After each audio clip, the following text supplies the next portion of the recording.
Hindi lahat ng matagumpay, payapa, and not everyone who's winning feels fulfilled. Kasi minsan, abala tayo habulin ang goals. Pero, nakakalimutan nating tanungin, ito ba talagang assignment ko?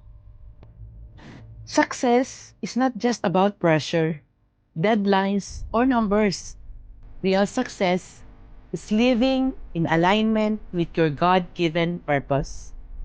Kasi kapag pressure lang ang pinanggagalingan mo, madali kang mapagod, madali kang ma-burnout. Pero kapag purpose ang dahilan mo, may meaning ang bawat paghihirap.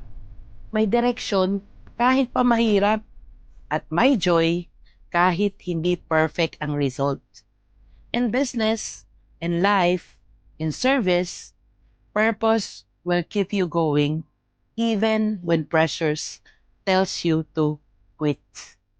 Kaya bago ka ma-overwhelm sa goals mo, pause ka muna.